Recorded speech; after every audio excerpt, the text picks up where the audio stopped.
Hello, everyone. Can everyone hear me?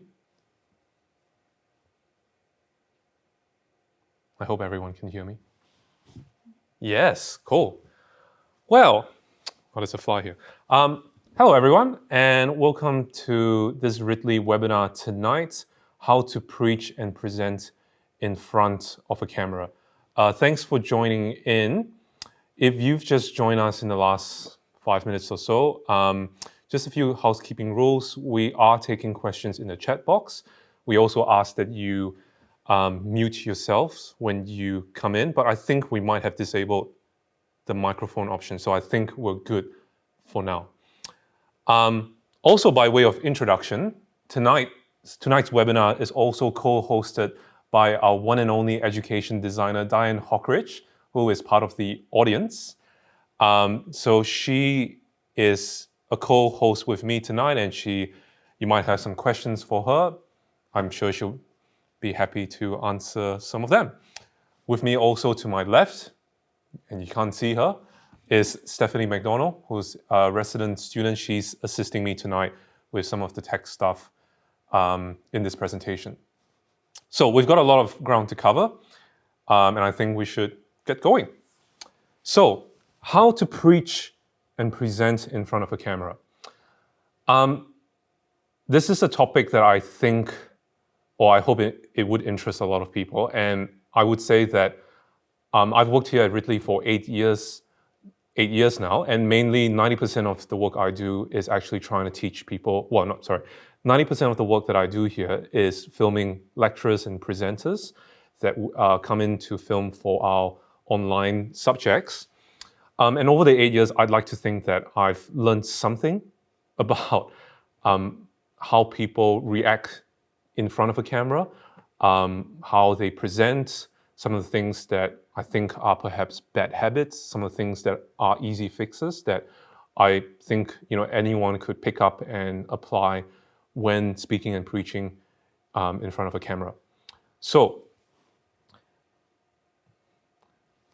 I think it's always worth starting to think about, on a base level, what is it that we're trying to achieve? And really, the primary goal of most of our videos that we do for church, I think, is really to teach the truths of the gospel, not just to the head, but also to the heart.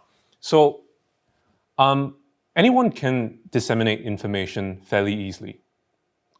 But to be able to speak to someone's heart, to be able to move them and to get them to think differently about themselves, think existentially, to impact their emotions, I think that's a skill that needs some training. Some people are born with it, but I think it's not something that perhaps comes to most of us naturally.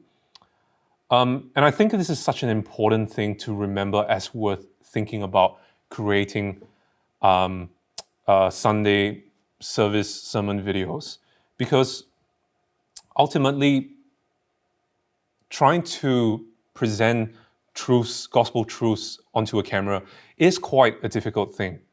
At the end of the day, all people are actually watching is just a 2D image on a screen. And you're asking people to really connect with you emotionally just by watching a flat 2-dimensional image. That's quite a hard thing if you think about it. So I want to lay out for us that what we are trying to achieve in our time tonight, everything that I say is in light of trying to reach people into their hearts. So the first and foremost, most important thing, I think, when considering how you should present in front of a camera is what I call a change in power dynamics. It sounds complicated, but it's not that complicated, and I shall explain it. So one of the things that you do have to realize is when you start to speak via a camera, there is a change in the way people on the other end of the line, the way they're going to relate to you. So think of it in these terms. Think of it, what's the difference between an actor who's acting on a theater stage versus an actor who's acting in a TV soap opera soap opera show. The two, they're both acting in some sense. They're both narrative dramas in that regard as well. So they're the same, but the two mediums are two completely different things. So you might have heard, or you might know that actors in theater, they have to be a lot more exaggerated with their movements. They have to project their voices out a lot more, because there's nothing to mediate what's happening between the actor and the audience. It's just pure air, right? So the actor has to garner as much as possible, use every flexible movement he or she can master, try to project the voice as loud as possible so that people can hear from where they're sitting. Now, when you move over into a TV context, that's a very, very, very different game that we're playing right now. Every body language that you have on camera is amplified.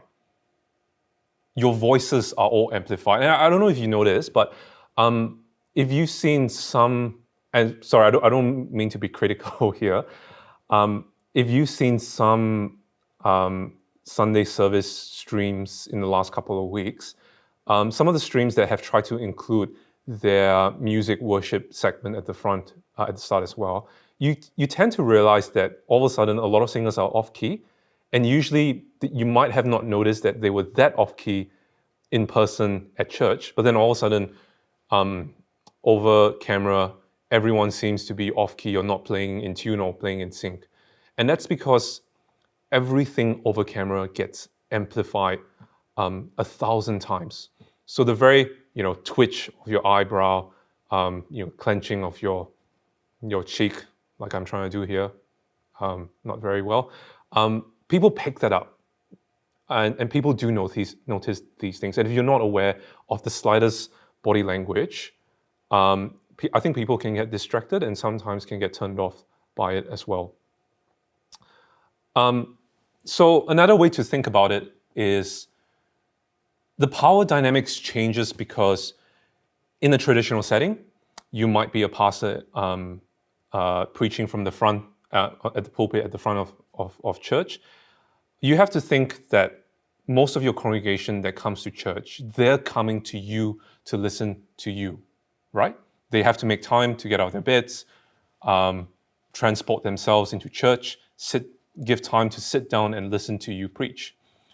Now, when you switch that around, and all of a sudden everyone's having to watch your sermon video at home, in the living room, or in the bedroom, all of a sudden, you're actually being invited as a guest into someone's house. I hope you're following the logic with me here. The context in which you preach or you present to camera, where people receive that information, that video, matters as well. And because most of them would be watching and listening to you in their own home context, then the relationship between you and the audience or the congregation is going to be so much more intimate. So you see where I'm going with this? The intimacy is really the thing that's at play here. So, there's no hard and fast rules to it, but this is just my suggestion. This is just what I can offer you based on my experience in doing these sort of videos. So as you think about, being that guest in someone's living room, in someone's kitchen, in someone's bedroom, how does that change the way you present or the way you speak, you use your voice, your hand gestures, your body language, all that sort of thing? I think you'll find it's very different from how you would normally be preaching and presenting at the pulpit on Sundays at church. Now, the next point, good audio and vocal delivery is very, very essential. If you've been part of some of my my one and only other webinar on trying to make a good video with your smartphone, I did stress a lot that the quality of a video only makes up about 15% of the video.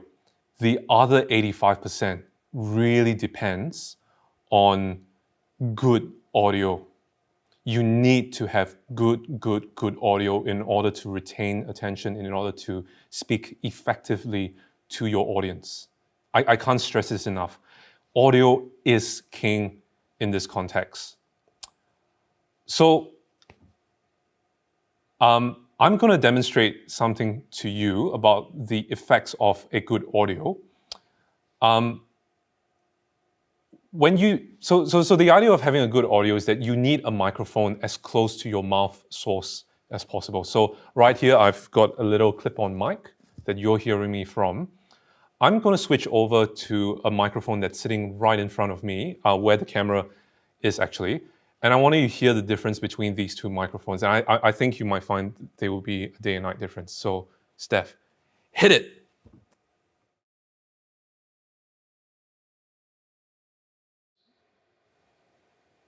Yeah, let's turn that one off. So I think you should be able to hear me. This is the microphone that's coming out from the camera right in front of me. So it's not that far as well, but it's not right next to my mouth. Yeah, and I hope you can actually hear the difference in quality, and you just sort of feel like you're a bit more distant from me now because you can't hear me as well. As an experiment, I'm going to read to you a collect from the fourth Sunday after Easter from the prayer book of the church, from the Church of England. And I'm gonna try and project my voice as loud as possible because I need to make up for that drop in volume and that distance, right? So I'm gonna speak as loud as possible so that you can hear me nice and clear. O Almighty God, who alone canst order the unruly wills and affections of sinful men, grant unto thy people that they may love the thing which thou commandest, and desire that which thou dost promise, that so, among the sundry and manifold changes of the world, our hearts may surely there be fixed, where true joys are to be found through Jesus Christ our Lord. Amen. Yep, switch back. Yep. So now you're probably hearing me from the clip-on mic. And if you heard that audio from the camera in front of me, you probably could tell it's not, like it's doable, but it's not the best audio quality.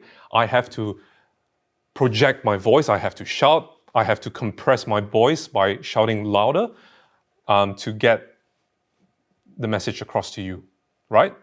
Now, I'm going to read the same collect with the microphone just right in front of me. And because it's just right underneath my chin, I don't have to shout as loud as before. And now it's a whole different tone altogether. O Almighty God, who alone can order the unruly wills and affections of sinful men, grant unto thy people that they may love the thing which thou commandest, and desire that which thou dost promise, that so, among the sundry and manifold changes of the world, our hearts may surely there be fixed, where true joys are to be found, through Jesus Christ our Lord. Amen. So, the experiment might have taken a bit longer than it needed to be, but I think it brought across the point that a good microphone changes the dynamics, changes the way you can present yourself in front of camera. It gives you more options to play with. You don't have to keep yelling like you would at church from the pulpit. It's a whole different ball game again. You can be more intimate. You can just bring your voice down and people will still hear you. So, good audio is key. Next thing, after we've established that, is having good preparation before you film. So, there is a lot of prep work that you need to do, a lot of questions that you have to ask yourself before you embark on presenting in front of a camera. The first thing, based on my personal experience, and this is just my opinion, there's no hard and fast rules again, this is just my opinion about how I approach things. The first question I always ask someone that I have just met for the first time who's going to present on camera, is he or she either an introvert or extrovert? Now, it may sound a bit random, but I've always found that just by understanding where people's energy levels lie, where their energy source lies, can tell you a lot on what's needed for them to prepare to speak in front of a camera. Based on my own experience, most introverts would usually tend to do quite a decent job without much fuss in front of a camera. They may take a few tries, a few practice, but eventually it's quite easy for them to get to a certain level for an introvert. Extroverts, on the other hand, based on my experience, can be a bit more challenging. And it's challenging, obviously, because, again, the dynamics is different.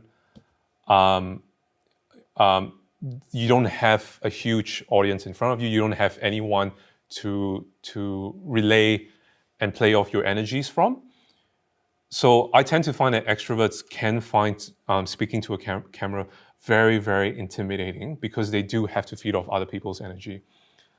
Sorry, I'm just not being, I don't know, what do you call it, introvertis or extrovertis. It's just what I've discovered over the years filming different presenters. The next question that you have to ask yourself is, do you want to prepare in a dot point form? Do you want to prepare your speaking notes in a dot point form? Or are you the sort of person that needs to write everything out word for word in full notes? Both have their merits and both have their disadvantages as well. Obviously, with a dot point, you probably have to memorize less. You don't have to keep always looking down at your notes. You can riff off, but obviously there's always that tendency for you to just go off topic. Everything good? Oh, okay, sorry, I thought something was wrong. Okay, moving on. So, and then obviously with full notes, you can obviously you can write a full script word for word. You can edit your videos down to being super precise with the timing, with the tone, with your sentence structure, all that sort of jazz. But obviously then it just means that you would either have to spend a lot of time looking down at your notes, or you just have to memorize everything by heart, which obviously takes time as well. Not everyone can do that. Then you also want to think as you're speaking in front of camera, what's going to help aid you in that presentation? Do you want to have like just traditional paper in front of you and you speak from those notes? Or you might want to have a TV screen by the side of the camera, as close to the camera as possible, so it looks like you're looking into the TV, into the camera lens. That could be an option. You just take your cue from a LED screen in front of you with PowerPoint dot points. Or you might choose to invest in a teleprompter. So a teleprompter, I'm sure most of you would know what a teleprompter is, but if you don't know, a teleprompter is a very convenient piece of device that uses an iPad. You project your script from the iPad onto a mirror in front of the camera lens. And because the mirror only reflects in one direction, all you have to do is just look at that mirror right in front of the lens, read off the text from the screen, but it'll look like you're just looking directly into camera.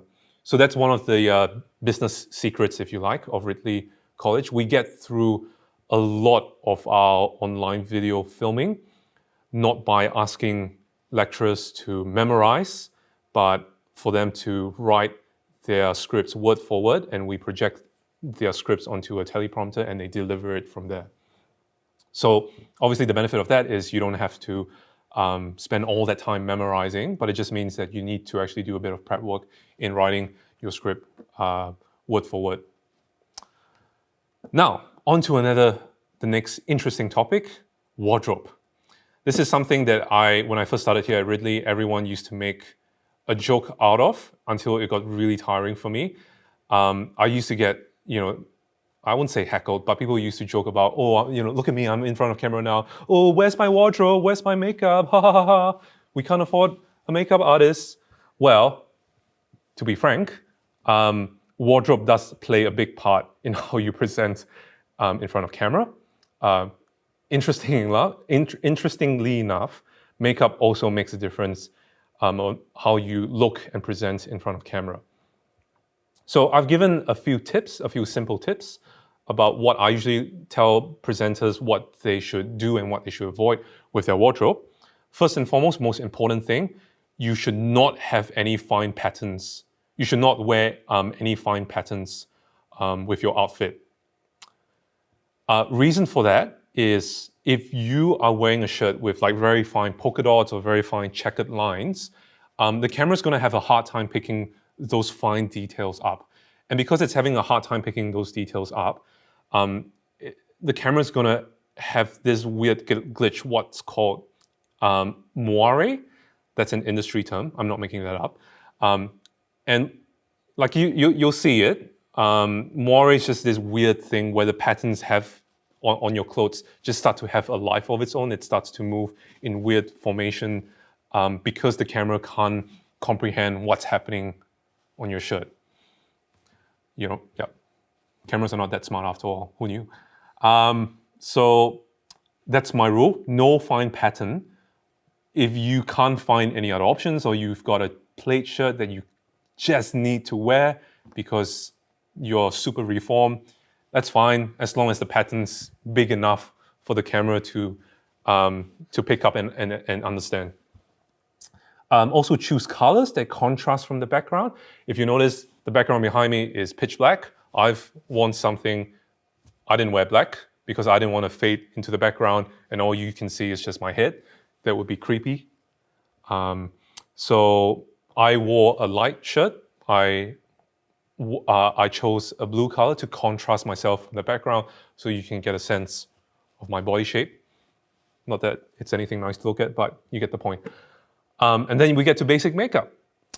So the thing with basic makeup is a lot of the cameras these days are so high def. Like you probably hear these terminologies when buying a camera from the camera store. Things like Full HD, 4K, 6K, whatever that means.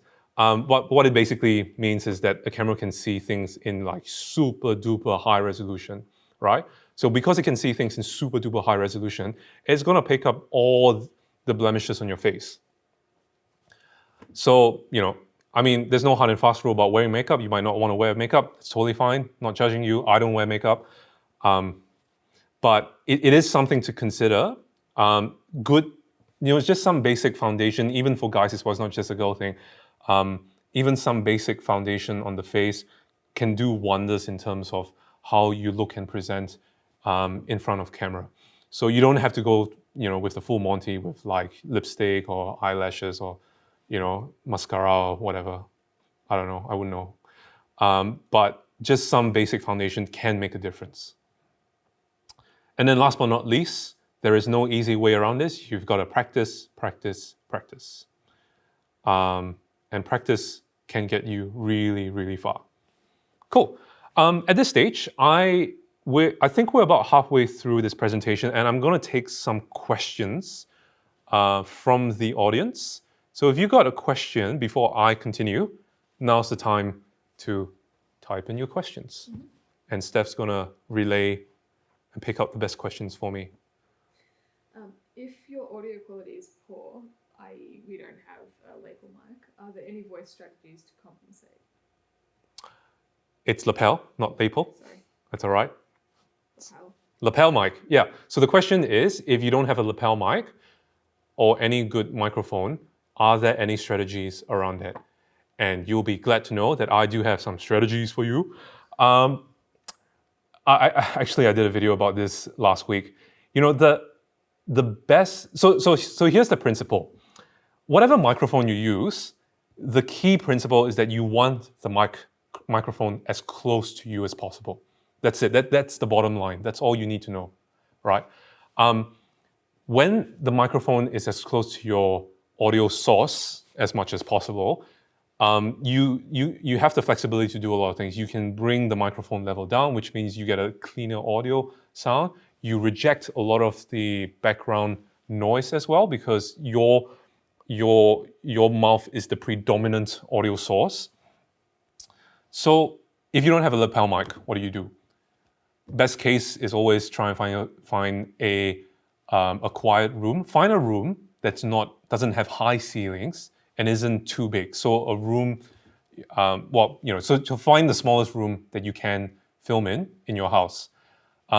You probably find that if you film in your closet or in your cellar or in your storeroom, you will actually get the best audio quality out of these rooms. If you don't have any of those rooms, for whatever reason, the next best option is to actually film in your car. Interestingly enough, your car is a mobile filming studio. It's true.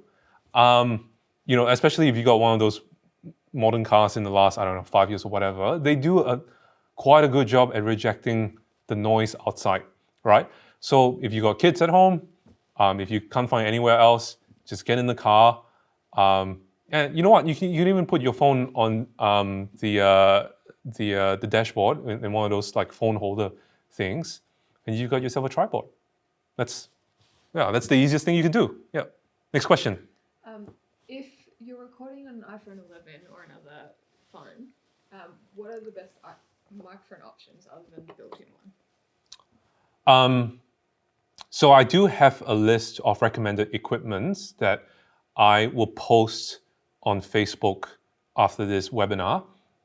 And I basically give a list of everything from tripods to microphones, lighting, all that sort of thing.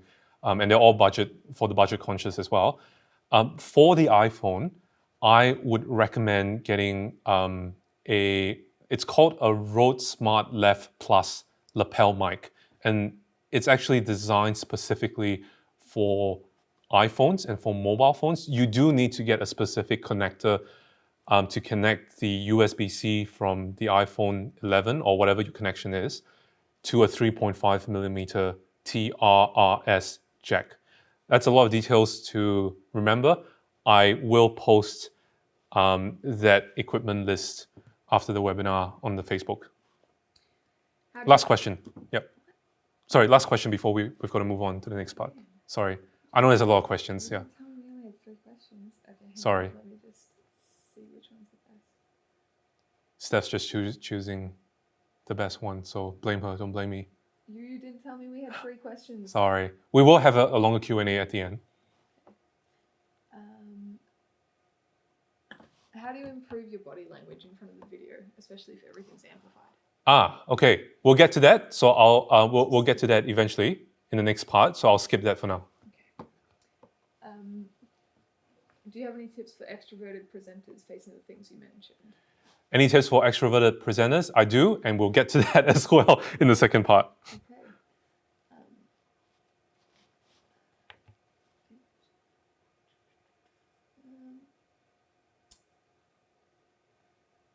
Any more? Yeah. Sorry. Stop sending questions. It's all right. Just pick one. What about glasses, i.e. the glare? Okay. What about glasses, i.e. the glare? I did address this issue in my previous webinar. So you're basically talking about this glare. Can you see it? There's a bit of that glare coming in. Yeah. So the reason you have glare is probably because obviously there's a big light. I have a big light in front of me at the moment, so my glasses is catching the glare. And also because the camera could possibly be set higher than your eye line. No, sorry, is set. Yes, that's right. It's set higher than your eye line, which means if the camera is higher than your eye line, so if let's say I bend down like that, and I've got to look up at the lens. I know this is stupid, but you get the idea. You can see the reflection, right? Because I have to look up at the lens. Now, if the camera was a bit lower from where I am and the camera had to tilt up just that slight bit, I'm looking down now at the moment, and you can see the glare's gone because my glasses is not catching the light because it's tilted down just a little bit because I have to bend down. Good question. All right, so we do have to move on. Sorry, I can see there's a lot of questions coming in. I'm sure we'll have more time towards the end later. So back to the PowerPoint slide, Steph. Beautiful. So next section, bad habits, the classics. I've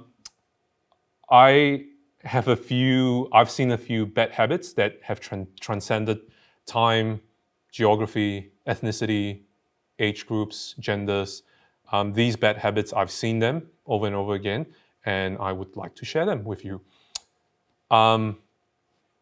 Sometimes I've seen presenters who are, obviously they're not confident with their material, or they've never filmed in front of a camera before. They have what I call, they've got them shifty eyes. So they're doing this a lot of times, right? Because they're not confident of presenting in front of the camera, and they're looking left and right to just check the surroundings that they're okay. So very often, they're actually shifting their gaze to look at me behind the camera because they want to get affirmation that they're doing the right thing. But it can get a bit too much. So you can pick that up, and it can be very distracting when you have, you're trying to speak to camera and you're just doing this the whole time, right? You're probably getting uncomfortable looking at me doing it right now. Second thing, your body is swerving like a wonderland. This one actually happens quite often. When someone's not too confident again, they tend to, this is also especially when they're standing in front of the camera. It's less so when they're sitting down. When they're standing in front of the camera, they're doing this a lot. You might be laughing in your seat, but it happens. I've seen it. And that's because, again, not confident, not sure what they're doing. So that's why they're swerving around like that. Then there is the I do it too. So I'm not infallible. I make mistakes as well. I'm only human. So, but it can get obsessive at times when someone, every sentence they go One for every paragraph, that's okay, that's acceptable. Makes you human, makes you relatable. But if it's every single line as an you do have to do a retake. You do have to pull the plug and say, look, we've got to figure something out because the are just not working. Right. And also, this one's a bit subjective. I don't really have much evidence to verify, but it's when you're sitting in front of the camera and you're just reciting one line after the other, I just did it there. You're reciting the line one after the other, and there's just nothing. There's no tone, there's no pacing, there's no variety, there's no rhythm, because all you're doing is you're just trying to read the words in front of you or off to the side on the screen or through a teleprompter. So that's probably less of a confidence thing. It's more about trying to get into the vibe of filming in front of camera rather than just trying to spew information out. So those are my top classic hits for bad habits. And you might identify with some of them. That's cool. I definitely do identify with some of them as well. So then we get to the question, how do you improve performance and how do you overcome camera anxiety? So this is an unexhaustive list. You can think of any number of things you can do to improve yourself and to overcome camera anxiety. To be quite honest, I used to have camera anxiety as well. I probably do a little bit these days too, but it is something that you can overcome. It is something you can definitely improve with the right techniques and the right feedback loop as well. So my first point, get live feedback. Feedback is always good. You need someone to tell you what's wrong. You need someone to point out something to you. As with most things in life, you need a second pair of eyes to tell you what you should improve and also to give you lots and lots of encouragement. My wife criticizes the way I speak a lot of the times, especially when I preach. She always keeps telling me I and ah a lot. So I I've had to very deliberately force myself to not and ah when I preach or when I speak. Record a test recording. So basically film a test recording of yourself and rewatch yourself. That's also a great way to improve. You realize a lot, you learn a lot about yourself when you watch yourself in a recording. And the reason is you don't, so when you watch yourself, a recording of yourself, you then begin to realize a lot of the actions that you may have done, a lot of the way that you have spoken while you were presenting wasn't quite the way you imagined in your head, right? The way we present, the way we speak, we perceive it a certain image in our head, but when we relook at a recording of ourselves, the reality could be very different. So watching a recording of yourself is actually one of the best ways to improve. Third point, do retakes. That's an obvious. Repetition helps, always helps. As you get into the groove, as you understand what's the relationship between the camera and yourself from where you're standing, how do you project your voice, where's too far, where's too little, all that sort of thing. It's all about trying to get used to the camera. Find your center of gravity. So this is particularly more if you're standing in front of camera, and this would help with the swerving body thing as well, is for you to just pause, take a breath, close your eyes, just figure out how are you standing in relation to the camera. Take it slow and take it from there. You'll find that it can do you a lot of wonders. Don't overthink it. Second last point, don't overthink it. I have worked with so many competent lecturers, academics, presenters who always overthink their presentation because they want to squeeze in just that extra line, just that extra reference, just that extra side note. You can get to a point where you overthink the way you present. Simple is always best. Keep it simple. Don't overthink it. And that's, if you start to overthink, that's also probably where you start going as well. So that's one of the telltale signs of the is that you're starting to overthink it. How do you overcome not overthinking it? I don't know. That everyone has their techniques. One technique that I probably use with one of our lecturers, I shan't name his name to protect his identity, is I made him do a bit of running, get him a bit out of breath first before we start recording, because once he's out of breath and once he's trying to catch his breath, he's not thinking, he's not going off tension, he's just only focusing and thinking straight on what he needs to achieve because he's out of breath. That's my technique. You might figure something else out. So this one's for the last one. This one's for the extroverts. So yeah, extroverts is a funny thing. Some extroverts, I find, actually can deliver very well in front of a camera, but usually it's because maybe they're quite seasoned to it. They've done so many interviews or 2-camera presentations that they can switch it on just like that. But I would say for the novice extrovert, I've seen time and time again extroverts that just can't deliver and perform in front of camera because they don't have that live audience in front of them to feed off from. Again, this is all a spectrum. So you might find that you're an extrovert and you don't have that problem. You might find that you're an introvert, but you still have a problem. It's fine. These are all spectrums, so there is no hard and fast rule to this. I'm just saying this is my guiding, my own guidelines for how I assess the situation. So this is just what I'm sharing with you. So with extroverts, what I've found to work is before I get them to start presenting and before I start pressing the record button on the camera, I actually take about 5 minutes to have a conversation with them.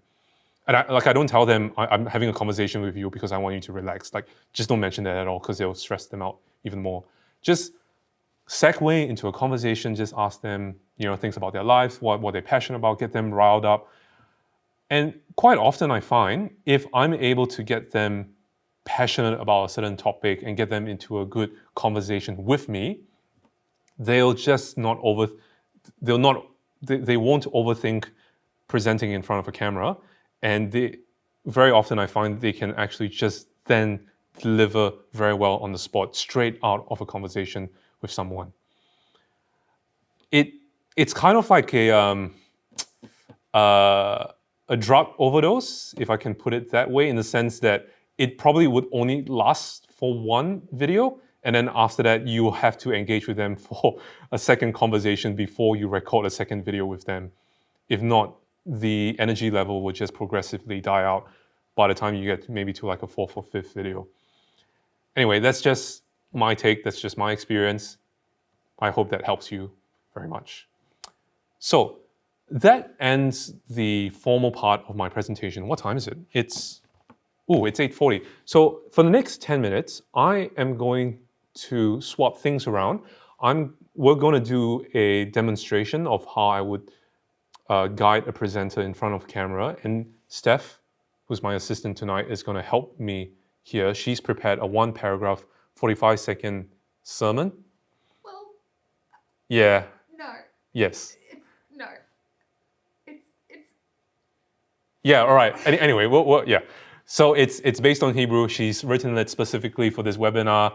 So give a big round of applause to her. She's very nervous, but that's what we want. We want to work with someone who's nervous. How are we going to get her comfortable into the routine, all that sort of mumbo jumbo? So we're going to switch the cameras up now. So give us 5 seconds.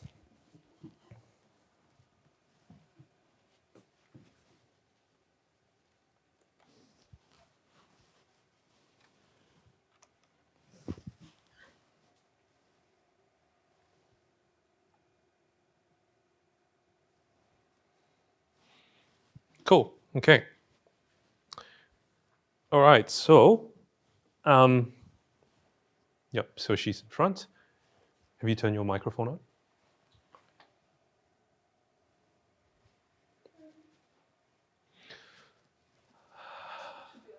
Yep. Cool.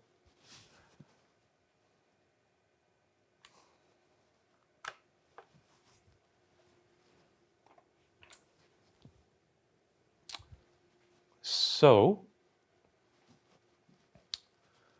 cool, okay. So at this stage, the technical stuff might get a bit complicated, but you should only hear my voice at this stage now. So hopefully no one, yay, Steph. Oh, you've got fans. You've got fans, Steph. Cool, okay. So I'm just gonna make a few adjustments to get the image I want. She's looking a bit too yellow. She's looking a bit too pale now.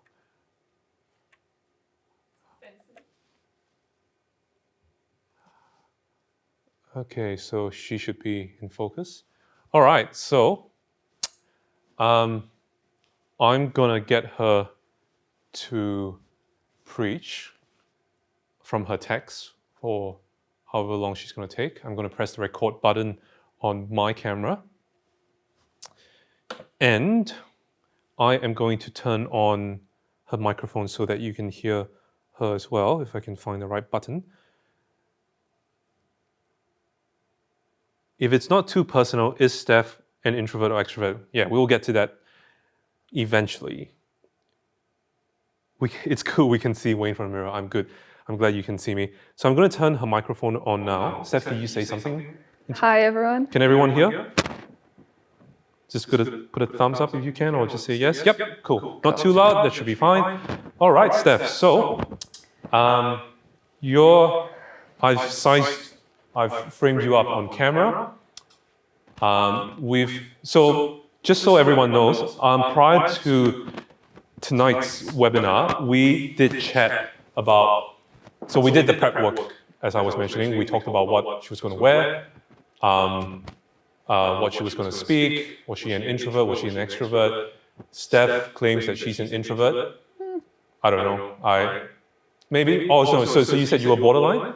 Yeah, I fluctuate. I'm an extroverted introvert, so Yeah. Okay. Yeah. Sorry, I'm getting a bit of echo, so I'm going to turn your microphone off for now. Yep. So she's an introvert, extrovert. You know. Yeah, so she's confused herself. So she didn't have anything brighter than what? Well, she didn't have anything. She has a very black Melburnian wardrobe. Is that fair to say? Yeah, I have a lot of khakis. She has a lot of khakis, but this was what we thought would work best in this scenario. Personally, if I had the time, I would get her to wear something lighter color than to contrast from the back as well. But I think for our purposes, it's doing us okay. Steph should do the sailing course to find out what she is. Okay, obviously someone from this, I don't know. So, Steph, I'm gonna count you down to 3, and I want you to go for it. So Steph's never done this text before, and she's gonna go. All right, Steph, and looking into the camera, and in 3, 2, and 1. What does it mean for us to persevere in our faith today? In Australia, we aren't thrown into prison for following Jesus. We don't have our homes or our possessions taken away from us because of our devotion to God. Compared to the first Christians and the dangers and the persecutions that they faced, isolating during lockdown may not seem like much of a challenge to our faith. But while the reason for our hardships is different, the tensions and the temptations that we will face during this time are very real, and they're very much what Hebrews is addressing. The call for all of us as Christians to persevere in active faith and in caring for one another is as much needed now as it ever has been. Cool. Thank you, Steph. Cool. So, I'm going to turn my microphone back on. Should I stay here? Yep, just stay there. So if you can hear me again. So that was okay. That was not too bad. Everyone's saying, well done, Steph. Yay. Round of applause for Steph. So, yeah, it's not too bad. It's okay. But there are a few things we can definitely improve on. And that's what we're here to do. We're here to improve. So first and foremost, the first thing is she's standing directly right. She's standing front on towards the camera. And it might work for some people. It might not work for some people. But usually what I tend to like to do is to ask presenters to just tilt your body. So Steph, if you could tilt your body ever so slightly towards the left. So you're standing on a 45-degree angle from where I am. Reposition your feet. Yep, that's good. Plant your feet there. And I want you to now you're standing on an angle from the camera. I want you to twist your body, the top of your body to the front. Yep, cool. So, actually, tilt your base a bit more to the left. Some more. Yep. Okay. Now swing. Yep. Your hips and your torso, your shoulder back to the front. Yep. Cool. That's good. Yep. So, this is quite a subtle thing. I'm not sure if you can pick it up, but rather than in terms of body posture, rather than having a presenter present directly in front, just standing facing right smack in front of the lens, if you get them to angle themselves just off to the left a bit from the camera and get them to twist their torsos and their body back towards the front, you tend to find that the posture actually improves. You get a better sense of the overall shape of the person as well. And it just makes it, just makes the whole presentation a bit more, like it makes it a bit more formal. So that may not be something that you want, but it is an option other than just looking directly straight front on facing the camera. Now the next thing, I don't know if you guys have noticed, but she also swayed just a little bit. Did you notice? You did notice that you swayed, right? Yeah. And that's probably because you didn't know what to do with yourself. You didn't know how you looked like in front of camera, yada, yada, all that kind of thing. So ideally what I would have done is to replay that recording back to Stephanie, get her to watch it for herself, and she can observe what she needs to improve. Now, it's a bit difficult in our current situation here because we don't have enough we don't have enough monitor screens, so she'll have to take my word for it. But anyway, that's an idea that you can do, is to do a first take, rewatch it, and try and improve it, and be your own critic and watch yourself from that first take. So we're going to do a second take now, Steph. If that's all right? Yeah. Yep. So now you're standing, you've got your position, you know that you shouldn't be swaying, and you know you need to have eye contact with the camera as well. So I'm going to turn. Unbroken eye contact? Oh, as much as possible and unbroken eye contact. Obviously, you can't do it for the whole time, but yeah. So I'm going to turn on Steph's mic. Thank you for reminding me. So, Steph. Can you see my notepad? Sorry. Yeah, I can see your pack. So it's all right. We'll see in short. Cool. Don't worry about it. Yep. Just as long as you've got your other hand doing the hand gestures. Yep.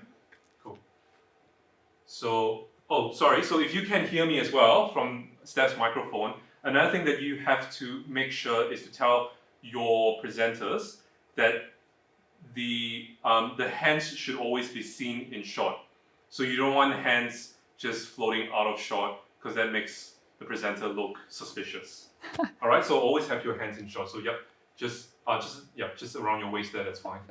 Yep. Okay. All right, hands up the waist a bit higher. Yep, in shot. Yep, that's good. No, I don't know what to do with them. Oh, you can start with having both your hands like that. Yep. Okay. Yep, that's cool. That's fine. That's fine. Yep. All right, and in 3 seconds, 3, 2, and 1. What does it mean for us to persevere in our faith today? Well, in Australia, we aren't thrown into prison for following Jesus. We don't have our houses or possessions taken away from us because of our devotion to God. Compared to the challenges and the persecutions that the first Christians faced, having to isolate during lockdown may not seem like much of a challenge to our faith. But the tensions and the temptations that we're going to face during this time are very real, and they're very much what Hebrews is addressing. The call for all of us as Christians. Wayne. Sorry, Wayne right, just gave me a really disappointed look. No, I wasn't disappointed. Anyway, everyone give Steph a clap. Everyone give Steph a digital clap. She did really well that second time. Definitely better, Steph, from Diane. Cool. Thanks, Diane. Let's switch back to camera 1. Yeah, so that's just a really, really small sneak peek into how I would direct and operate, how I would operate the camera and direct someone on how to improve their posture. Obviously, if this was a real film set, I would definitely have spent a lot more time working with them, getting them to improve, all that sort of thing. But you get an idea how that possibly could look like. Yeah, so that actually brings me to the end of the official part of this webinar presentation. And I think it's time for some Q&As. And I'm happy to take Q&As for the next 15 to 20 minutes, because these are always the most interesting part of any webinar. So I'm just looking at everyone's encouragement of me. Okay. Yes, quote. Thank you, everyone. Can we please have some advice about lighting and framing? Some advice on lighting and framing. Well, that's a huge topic. It's another webinar. It literally is another webinar. It's not something I can cover in I'm sure you know this. It's not something I can cover easily, but I do intend, if people are interested, I can do a separate webinar where we just dive only into lighting and camera framing to look as good as possible on a camera.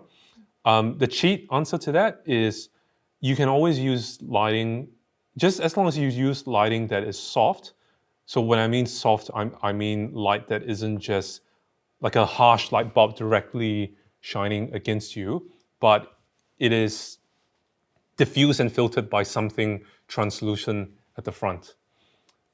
That's the easiest way to get good lighting.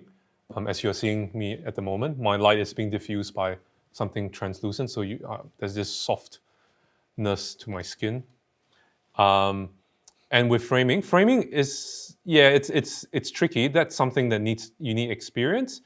There is this thing called the rule of thirds. You can Google that up, and it'll tell you how good framing works.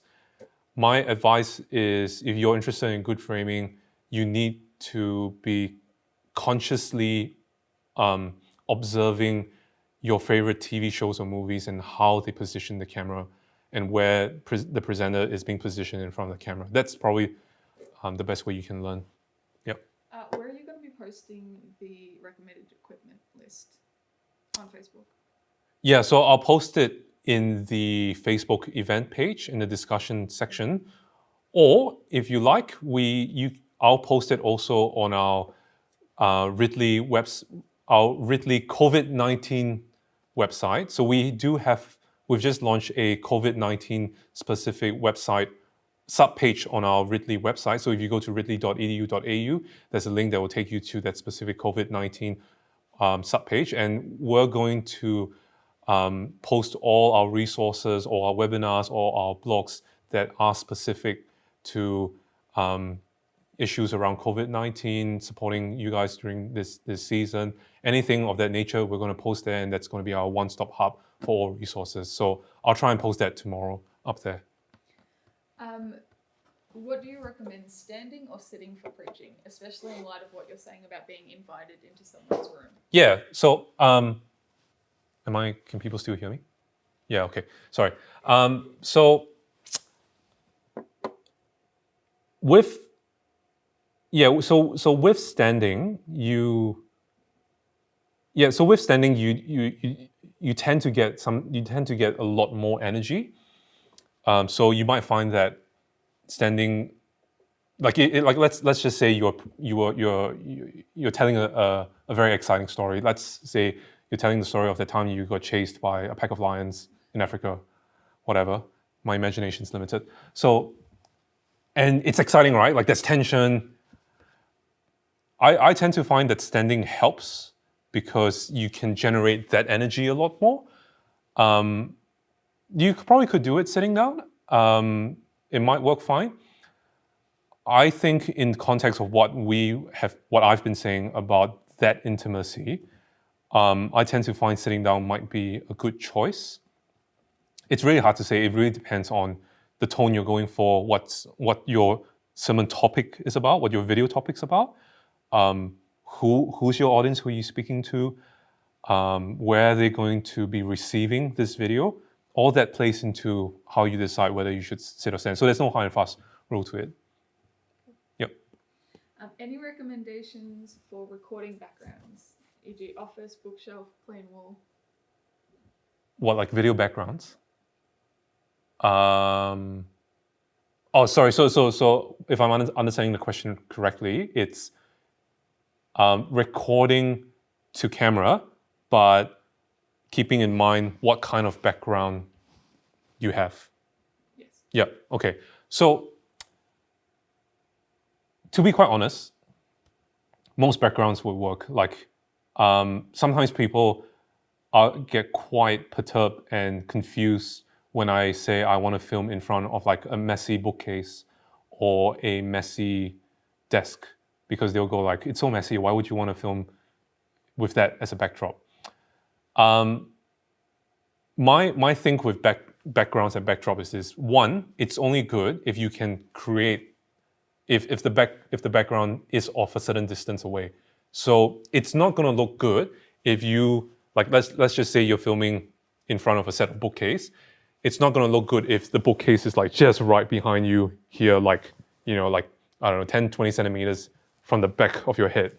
It's not going to look good. It will never, whatever fancy stuff you put behind, if it's that close behind you, it will never ever look good. What you want to do is to find a background where you can have that physical distance separation between you and whatever it is in the background. And that's going to give you a lot more dimension and depth. So then you might find that, stuff that you never thought was possible could actually look really good on camera. The one thing that I would say stay away from is filming against a window in the background. So if you're filming against, it's 12 o'clock in the day, the sun is up, the last thing you want to do is to film with the window at the back of your head, because it's going to be so bright outside and it's going to be so dark inside that two contrasting light levels, you're going to get a really, really nasty looking image. Yeah, so hope that answers. If using a lectern, is the same principle of body language, so body angle and posture the same?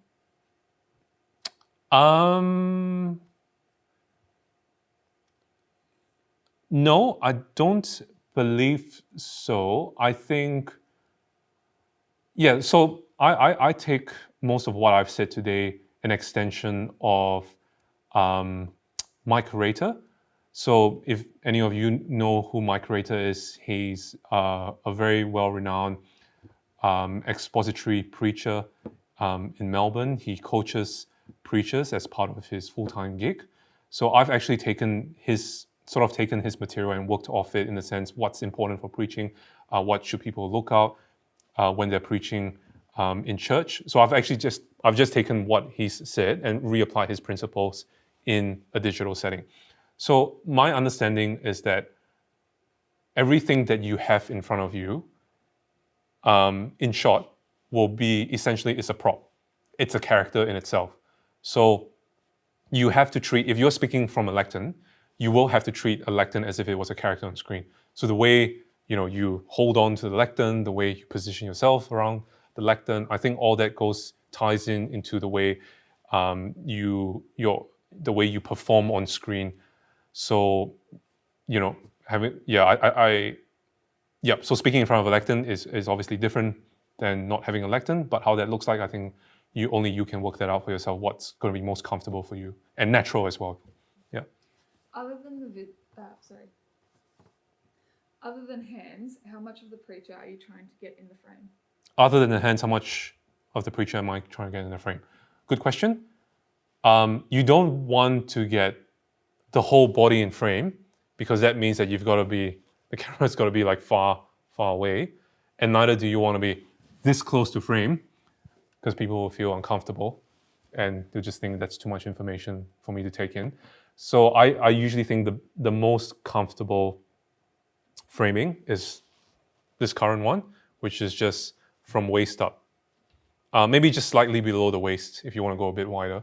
Waist up to the top of the head. You also don't want to be framing the camera like this, where there is a lot of space. They call this the sky. It's a technical term. The sky framing, where you got a lot of space above the cam in your shot. You want the head to just sit nicely just before, maybe just a little bit, that much before it touches the top. Sorry, what was the question again? How much of the preacher do you want in the frame? Oh, right, yeah. So with hands as well, it's good to have hand gestures. Your hands are your tools in communication as well, because it's part of body language. So I'd say you probably don't want the presenter and preacher to go all out like that, because that's just way too far. So hand gestures that sort of keep within this sphere of trust, the circle of trust in here. I think it's just ideal, it's just nice. I've seen a few preachers in the last couple of weeks where they've gone full out with their hands, they're just stretching out. That's the other thing as well. You don't want to have hand gestures where your hands, again, they're disappearing, because people will be like, what's he reaching for? What's he hiding?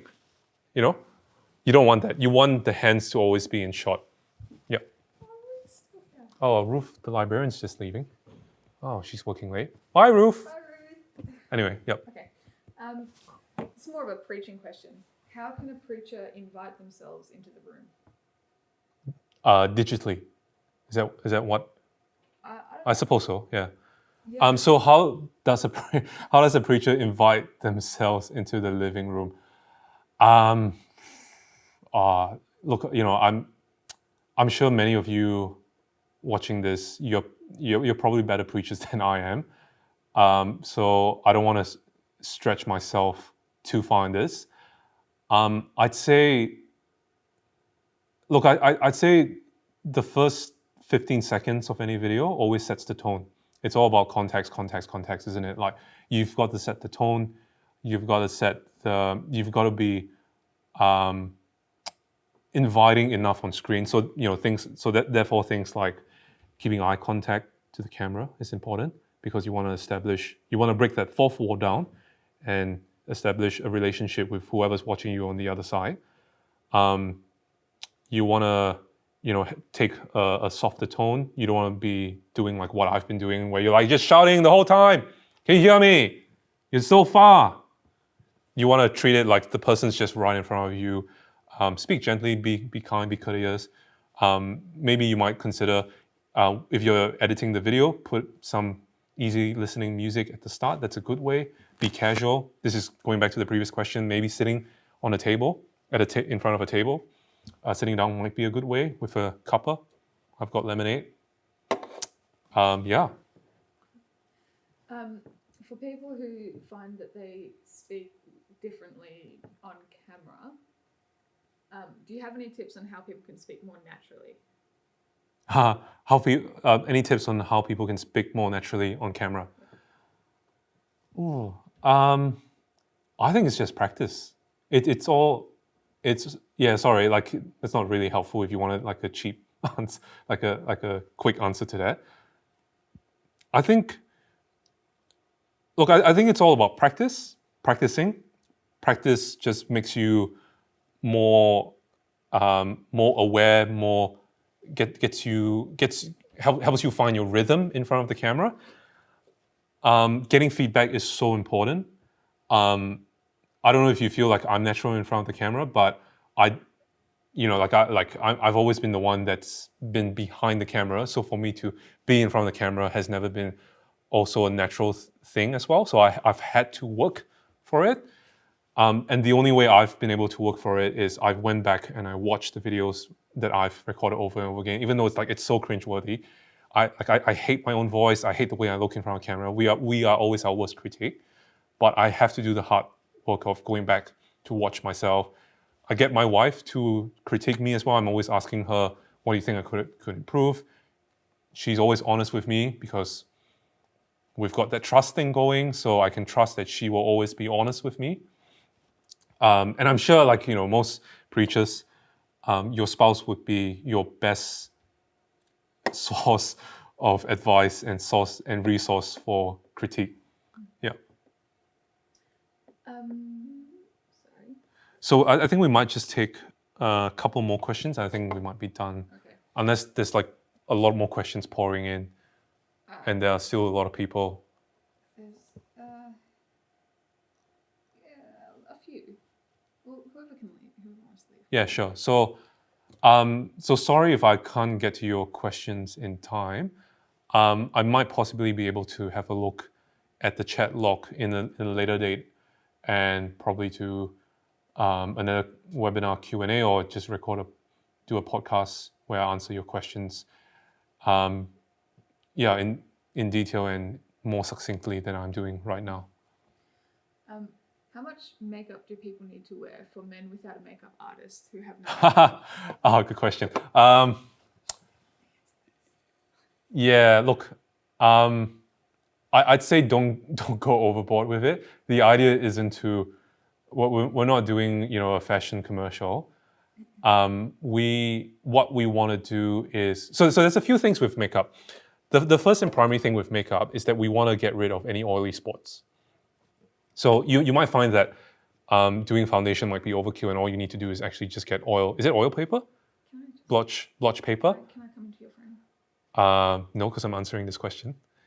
So blotch. Do you know anything about makeup? No, I don't, but I know what I'm looking for. So oil blotch is the thing that is probably most common in some people's case, where if your skin is, you might be reflecty, might be oily, you want to get some oil blotch to clean your face. The foundation basically does that as well to reduce reflection and glare, especially when you got a lot of light shining. You want to not have these hot spots on your skin in general. I think Steph might have something to say about this, so I'll turn her mic on because she doesn't think. Anyway, yeah. Here you go, Steph. Hi guys. Okay, so for those of you who don't have any idea about makeup, 1.5. sorry? 1.5 meter. Oh, sorry. Yeah, get out of my. Social distancing.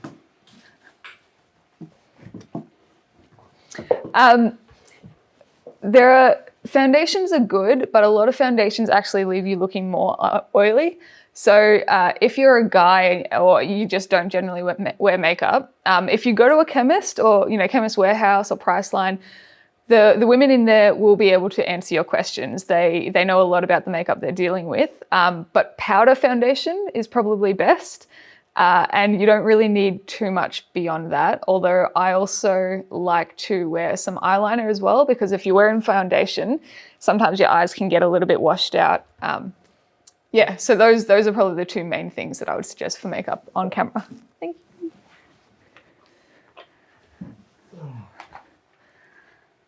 Oh, is that it? So that was surprisingly accurate and good advice. Thanks, Steph.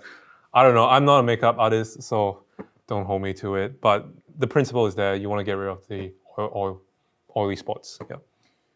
And the eyeliner is a good advice as well, because oftentimes, eyeliners actually does give the face some more refined definition. Yep.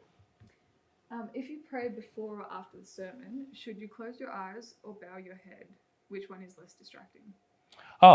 So I've always found, prayer is one of those things. Like it's a bit of a question mark as to what's comfortable, what's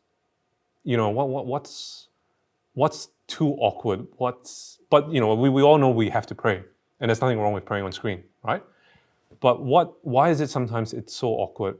I don't really have an answer for that, but I can tell you that the best prayers I've always recorded are the ones where the eyes are not closed, and still the presenter is still maintaining that eye contact to the lens and praying that prayer. I don't know why that's the case, but I tend to feel most comfortable when a presenter prays with their eyes open, looking straight into the camera. Suggestions on length of sermon. People are hearing that they need to be much shorter than they usually are. Yep. And possibly in a different form. Oh, because it's in a different format.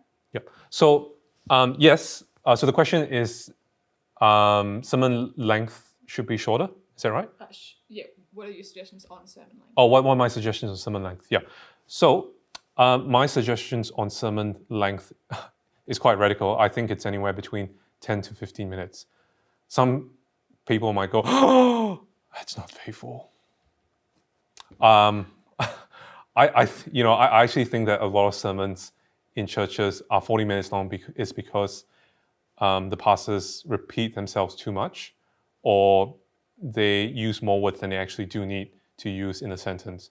Now, it works in a live setting because when you're in a live setting, it's all about the vibe. It's all about the air you breathe. It's all about trying to be in the moment where you are physically. But when you're trying to pay attention to a screen, especially like a screen that's just two-dimensional, when you're trying to form a relationship with that pastor across the screen, it takes a lot of energy. Like to watch a video and to be able to process information as well as you're watching the person on screen, you find it actually can be quite tiring. And you also will find that if you script your sermon well enough, you find that actually 15 minutes is more than enough. Like if you don't have to repeat yourself, you make your words more concise. I find there is no need for repetition when you're filming, when you're preaching to a camera, and people are just watching a pre-recorded sermon or whatever. Yeah. I think we only might have one more anyway. Yeah, let's do one more question, and I think we'll call it a night. Sorry, where did it go? What should you watch yourself when you're speaking on camera if it's live? Should you watch yourself when you're speaking to camera when it's live? Is that better or is it more distracting? Again, is this a preference thing? I've worked with people who do want to see themselves on camera, who have actually performed better if they can see themselves better. Sorry, they perform better when they can actually see like a flip screen of themselves and what they're doing on camera. So at the moment, with my camera sitting right in front of me, I've got the screen flipped towards me, and I'm actually just watching myself speak.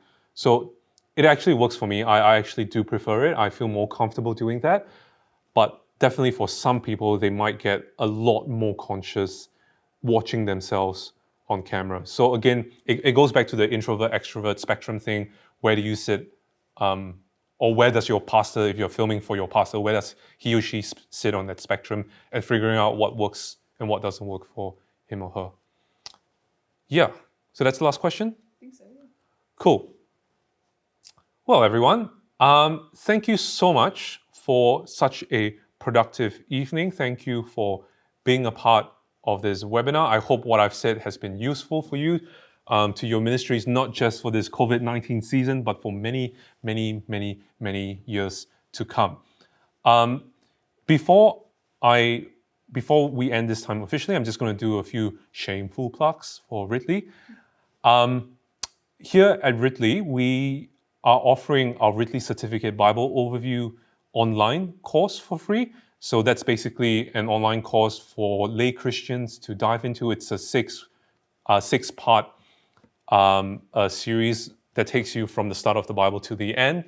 We're offering that to everyone for free. Enrollment is for free. I'm not sure when it's running till. It might be till the end of next week. But if that's something that you're interested in to give to your congregation members as they are in shutdown rather than watching Netflix, that might be a good alternative. So go to our website, again, ridley.edu.au, or go to our certificate-specific website. It's certificate.ridley.edu.au. We do have other webinars coming up. I do plan to do other more specific webinars around areas that you guys have been suggesting. So I did get questions around what sort of lights should I use, what sort of framing, what sort of camera, all that sort of technical questions, what sort of set design. Those are very big topics, and if you would like me to talk on those topics, I can address them in a future webinar. So we do want to do a lot more practical webinars to help you guys keep your ministries running in this coronavirus season. We do have other events that's still going, such as our youth and children's ministry training event in June, I believe, and also at the end of this month we have our preachers conference, which we will be hosting as a webinar online. So do go to our website and check that out. And I believe that's all I have for you. Please do have a wonderful, wonderful weekend. Stay safe, stay healthy, stay hygienic. And until the next time we meet in the digital internet wonderland world, or we meet in the flesh, go in peace to love and serve the Lord. In the name of Christ.